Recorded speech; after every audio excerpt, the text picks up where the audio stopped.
I've never taken Yu-Gi-Oh seriously before. I'm going to nationals and I'm going to share my journey with all of you.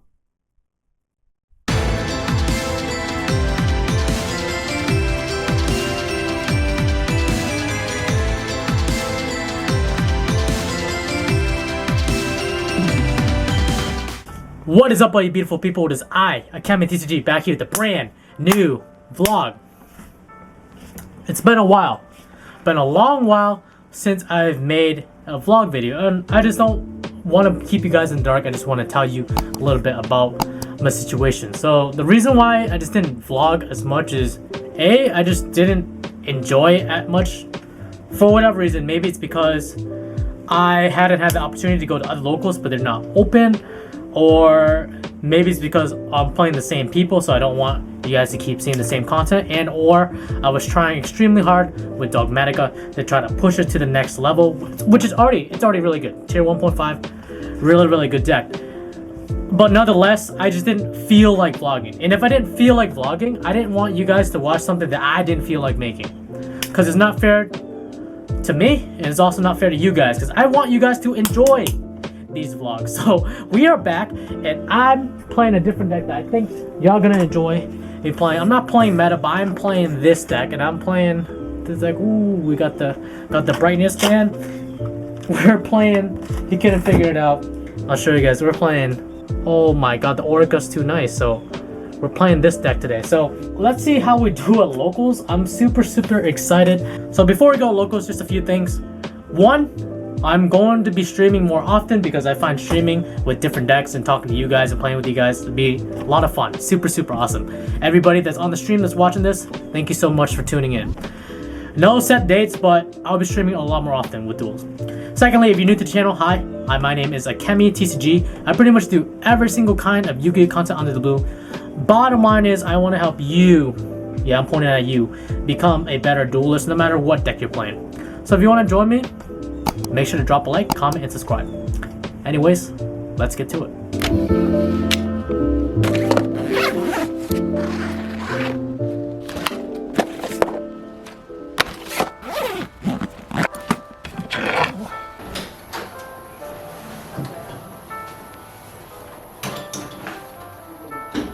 So we have a special guest with us. We're gonna be late.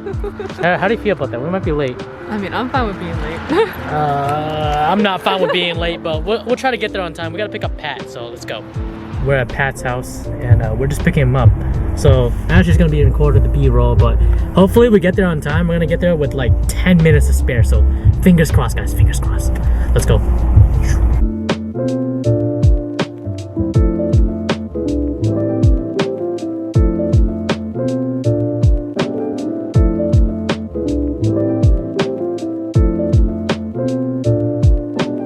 What's the outfit of the day? You're wearing a no thanks outfit? What are you wearing? I'm about to beat someone. Wait, what is this? What are you wearing? Beat Saber? Is that Beat Saber? Beat Saber. Beat Saber. We're gonna go to locals, we're gonna crush it, we're gonna clap some booty, and we're hopefully not gonna go X5. Alright. Back at locals, look at this. Locals. Look out.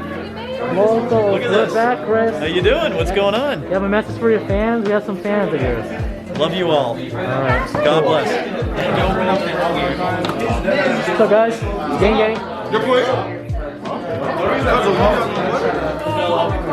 Yeah, we got like a party here, dude. Is that Mark Rossi? What's up, man? What's up, brother? Long time no see. I'll talk to you in a second, alright? Alright. What's up, brother? Want to say something to your fans? I suck. Hey, What's up, what up, brother? brother? How you doing? Just trying to finish up my Infernoble nights. You got it, bro. Can you do it before the tournament starts? I'm not even talking about that. You're playing that firecracker. You're playing that heat. Woo! I learned that from you, son. The 9,000 beat stick, dude. 9,000. Yo, you gonna win tonight?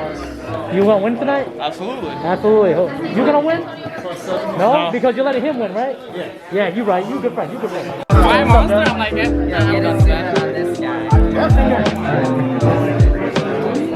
how he stretched him out.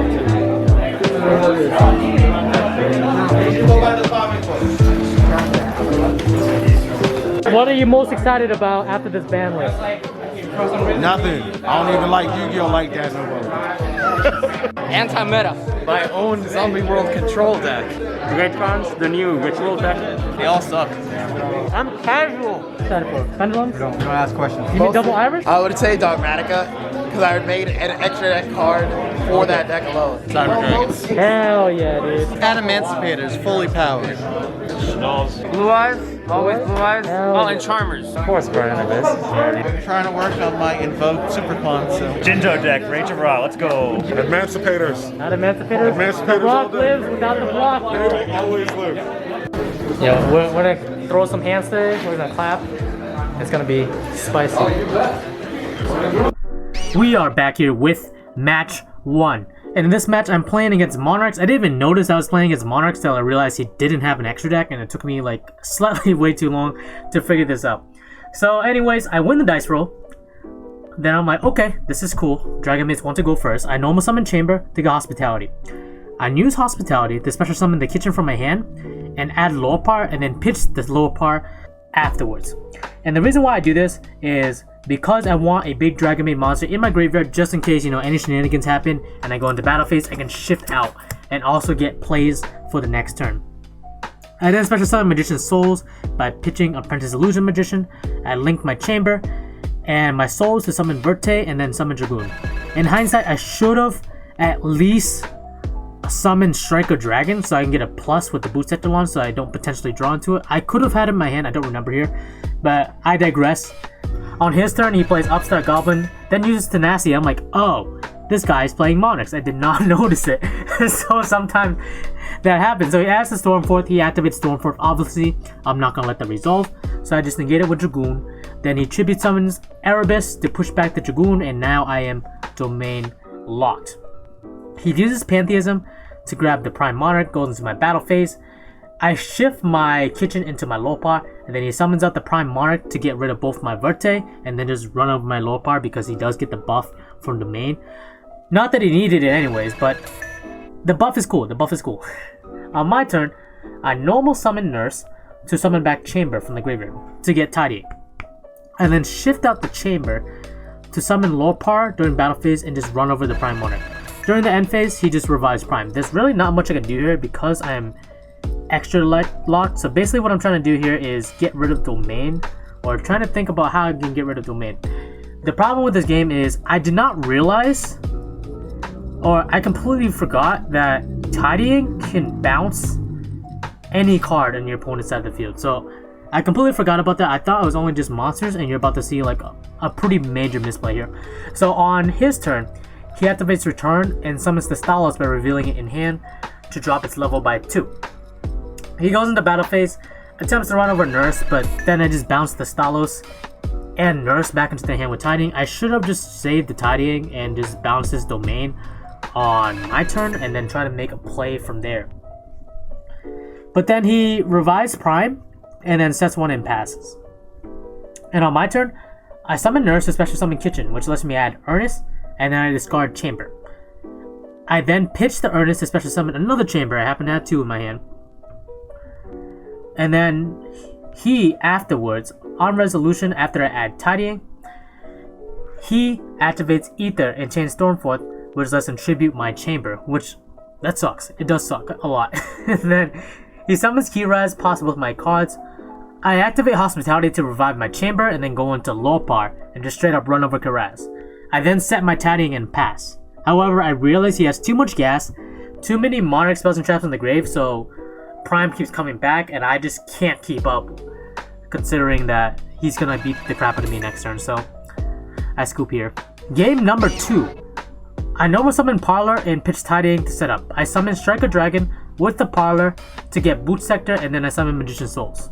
Then I just go into Verte, summon the Dragoon, set 3, pass. I'm doing this because I want to save the Tidying in my graveyard just in case I absolutely need it.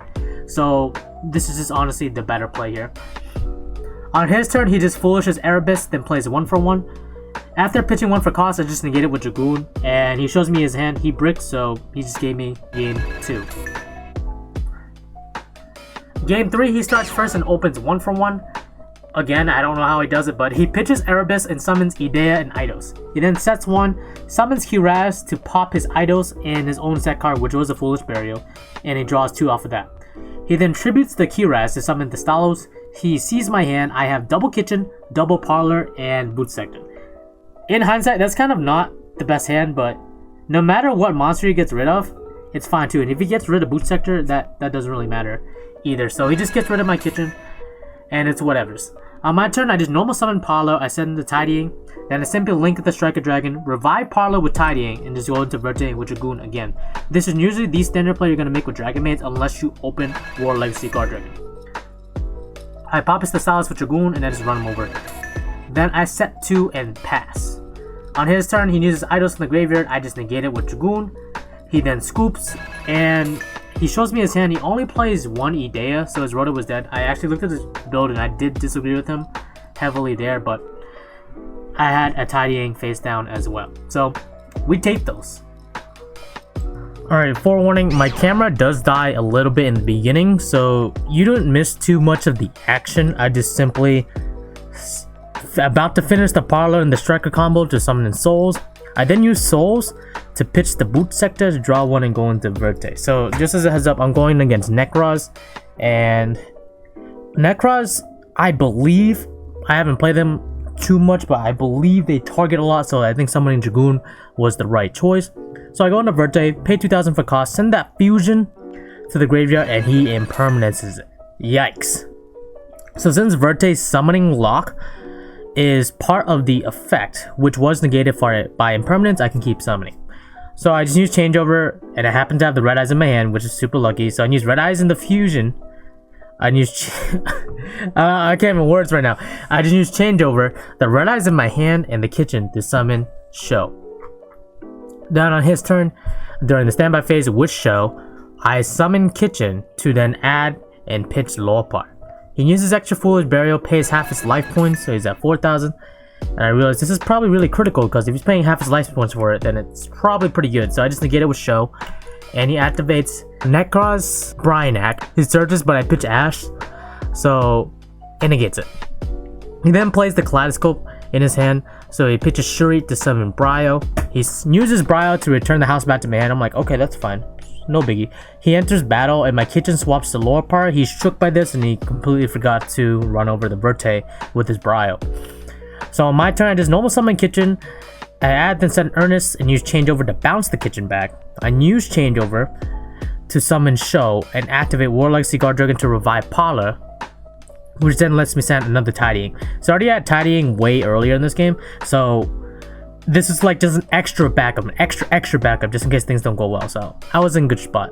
I linked the Parlor into LP and use War Legacy Guard Dragon to move LP over. So I'm pretty much Guard Dragon comboing under Verte, which is pretty nice.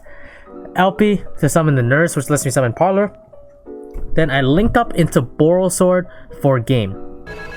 So in hindsight, even if he ran over the Verte, because I had War Legacy Guard Dragon in hand and I also had Tidying in the graveyard, there was simply no way he could have won that one.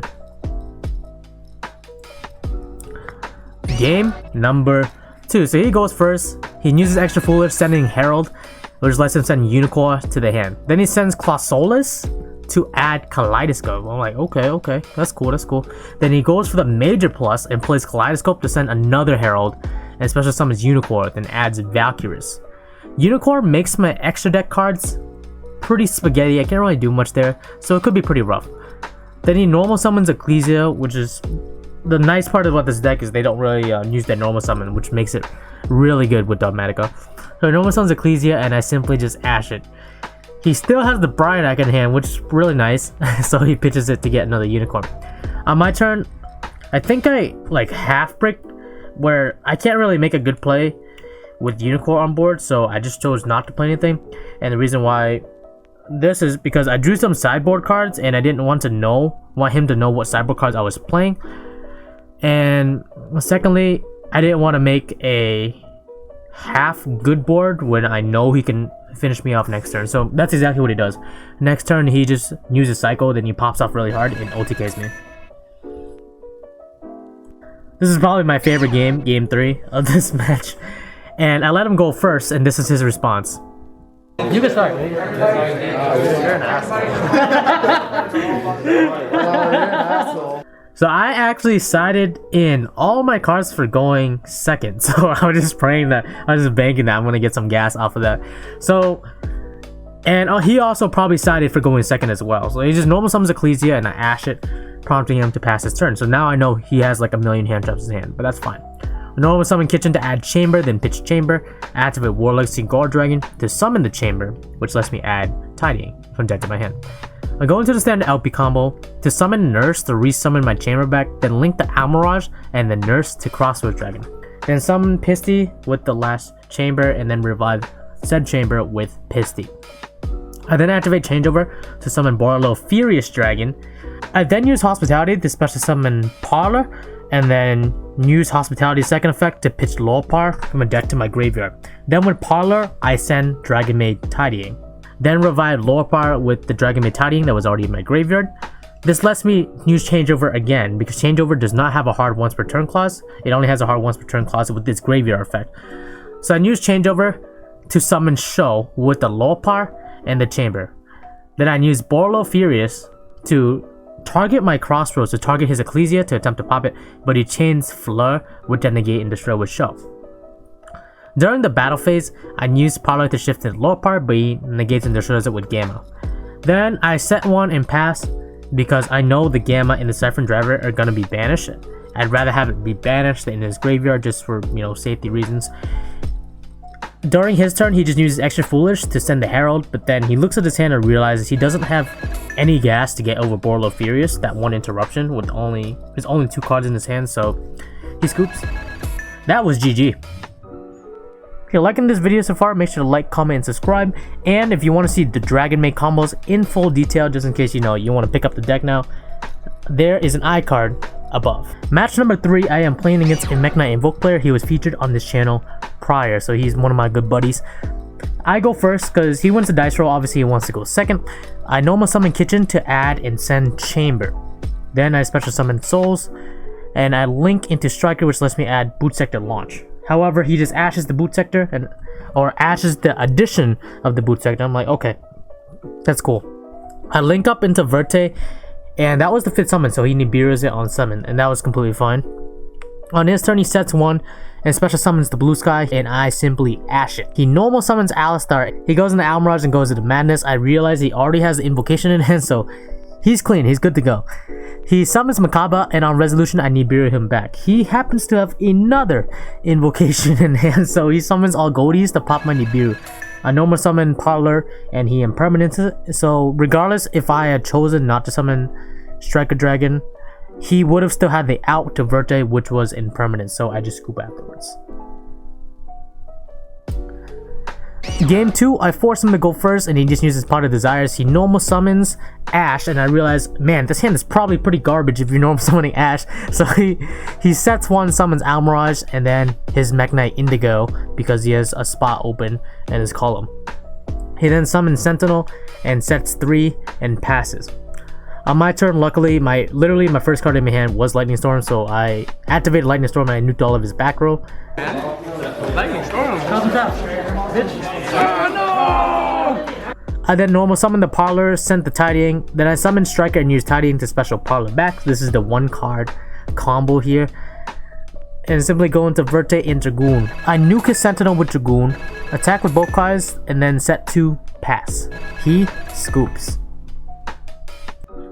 Game 3, oh boy, oh boy, oh boy. So he has me go first, and I knew that was gonna happen, so I decided in all my going first cards.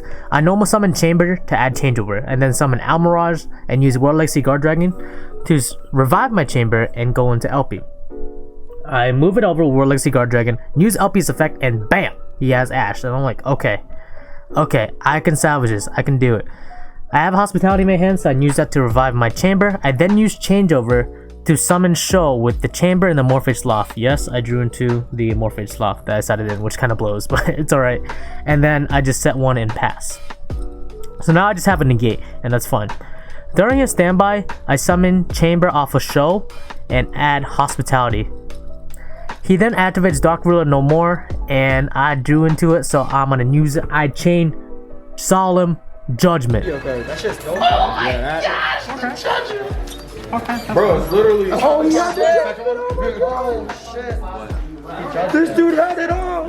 He then activates Meltdown, and I let that go through because he potentially could have an Alistar in hand, so I'm pretty sure he's trying to bait out my negate at the moment, and since I really know how this deck works, I kind of know which card to try to hit. So he sets one special as Blue Sky and searches purple. I'm saving Show for the potential Alistar that he may or may not have in his hand. So he uses Pot of Desires, and that's also fine. He normal summons Alistar, and I simply just straight up negate it with Show. He goes into battle phase and then runs over the LP. And then on his main phase 2, he special summons Indigo, moves it over so he can have another spot to special summon purple. Then he links up, special summons Sentinel, and passes. On my turn, I use Changeover to bounce my chamber back and then attempt to use the house to pop Indigo. He has an effect Veiler, so he Veilers it. I normal summon my chamber to search for Tidying. I then use Changeover to fuse back into Show with the house and the chamber. I then Hospitality my chamber to summon Strike a Dragon. I could have actually skipped this step because I did side up Boot Sector Launch, but that's fine. I go into Verte and he uses Nibiru, which then prompts me to negate and destroy with Show. I just use Verte, summon out Dragoon to pop everything, and attack for game. GG. Match number 4. I'm playing against Cyber Dragons, but I thought he'd want to go second. However, he wins the dice roll and he goes first. So I'm actually not sure if he's actually playing Cyber Dragons this time because I didn't watch him the whole time. But anyways, he summons Core and grabs Cyber Dragon Emergency or Cyber Emergency, whatever. He then links off into Almirage, and in response to the link summon, I summon Phantasme, which lets me fix my hand. He then plays Cyber Repair Plant to add Galaxy Soldier and plays Emergency, grabs hers, and then pitches said hers to summon Galaxy Soldier. He then summons a second soldier to summon Nova, and Nova lets him revive Cyber Dragon before he finally ends on Infinity. He then sets one and passes, to which I assume it's an impermanence, because you kind of have to always assume it's an impermanence or something of the sort. On my turn, I normal summon Kitchen to add and pitch Chamber. I then special summon Souls and then use Souls to pitch Tidying, which lets me draw 1. I banish the Tidying to summon Nurse from my hand and then revive the Chamber, which then lets me add Changeover from my deck to my hand. So he's being really careful with Infinity because he's not sure what exactly to negate, and I really don't blame him because this deck kind of keeps going. Usually it's one starter and like 2 or 3 extenders. So super fair. Then the Changeover lets me go for Show before I go into anything crazy. I link my Chamber to make Strike a Dragon, which lets me add a Boost Sector Launch, in which he changed his set in permanence to, so it's alright, it makes sense. So now I have a full field, so I just link 4 into Borosword, and then swing with Borosword twice and then with Show. Then I set 1 and pass. During the standby phase, I just revive my Nurse with Show to summon Kitchen, and then he ashes the Kitchen. Then he normal summons Noster, and to be honest, I'm worried about Mega Fleet, him using his Noster in my Mega Fleet, or rather, Noster in my Borosword to make Mega Fleet, so I just negate it upon him using its effect. He then scoops. For game 2, he chooses to go first, so to which I assume he has a whole bunch of sideboard cards for going first. He then sets 2 and passes. On my turn, I normal summon Kitchen to add the Chamber and then pitch the lower part, which is nice because usually you want to pitch a big one and then keep a small one in the hand. I pitch Tidying to special summon Apprentice Illusion. Remember, it is an inherent summon, so he can't respond to it. He then flips Summon Limit afterwards, which kind of sucks because I can't tag up my Dragonmaids during my turn, and also I can't make Verte if I wanted to. Not that I would in this case because it's 2 sex cards, it's way too risky to summon Verte. So I just went with both the cards for 2500, and then I set 1 card and pass my turn. However, I feel like I do have the upper hand because Summon Limit is actually pretty good for Dragonmaids because I just keep switching out into the bigger Dragonmaids, which is fine. On his turn, he just special summons Cyber Dragon, enters battle, which lets my Kitchen tag out. This is actually, he didn't know these cards tag out, so it's really good on me. So he just runs over the Apprentice Illusion and then passes turn. On my turn, I just normal summon Chamber to attempt to grab Changeover, but he flips impermanent. So I just go into Strike a Dragon, search my Boot Sector Launch just to thin out my deck. I can't game him right now, so I'm just choosing to play it safe and just poke. Then I set 1 and pass. On his turn, he special summons Galaxy Soldier, adds another one, and then he sets a monster face down and passes. And on my turn, I drew into the Hospitality, so I use it to summon Chamber, then activate changeover for off of the chamber because chamber lets me get a changeover. To fuse the lower part and the kitchen in my hand to make show. Then I imperm his soldier, which is in the same column as summon limit. This was intentionally placed there so I can break him. So the summon limit is now negated, and I go into Verte, into Dragoon, double pop, attack everything for game. The final match is against Tier 1, or it's top tier, it's there.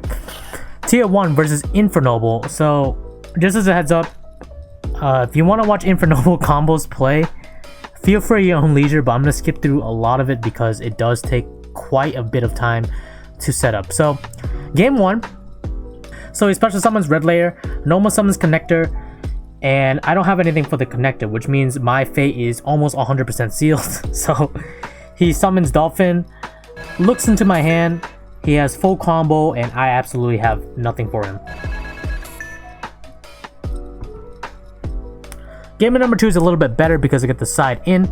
So I go first. I normal summon Chamber to get changeover and fuse it with Sloth, which I don't know how I keep drawing to this, guys. Like, I really want to play Hieratic Seal, but I keep drawing to Sloth, which really sucks. But I fuse it with the Sloth to make show. During standby, I attempt to summon Chamber back, but he uses Droplet. Then he summons Connector Specialist Dolphin, which lets him look at my hand.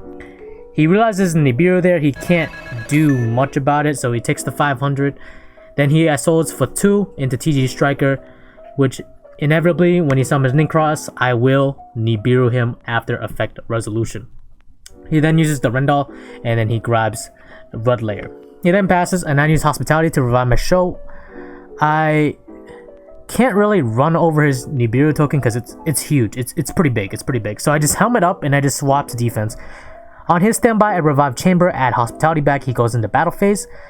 Attempts to attack in the show, and on attack declaration, I use Tidying, which I had set to put the Chamber back in my hand and also his Nibiru token back.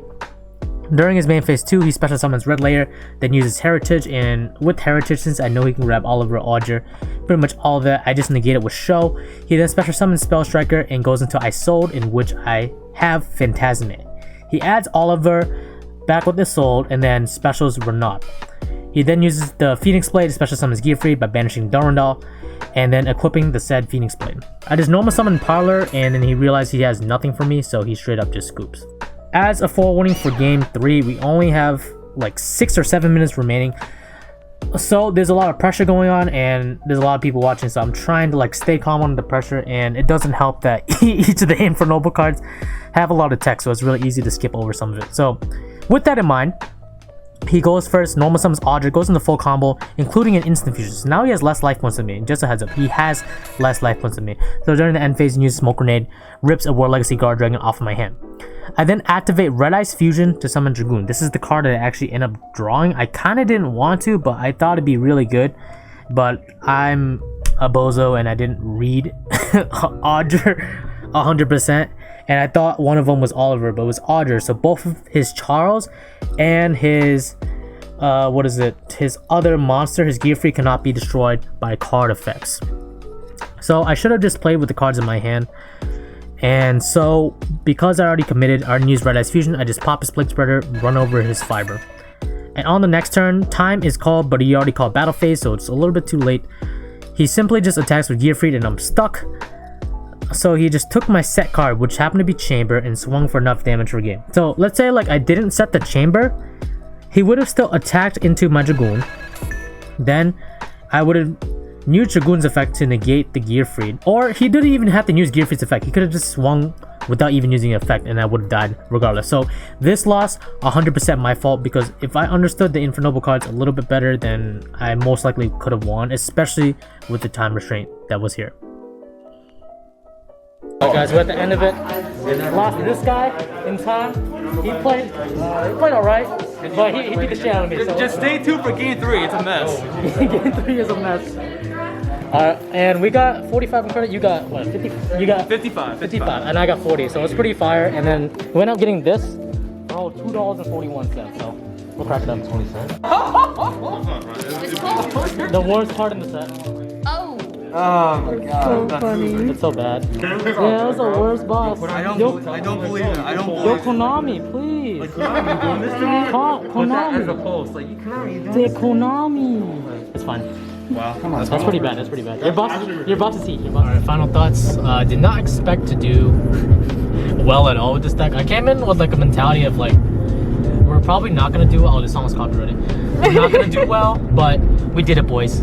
We did it. With the waifus, we did it. Dragonmaids in grand finals against Infernoble. And I lost in time. And I don't know how much to say about it. I mean, like, he misplayed a lot of game too. He didn't play around Nibiru.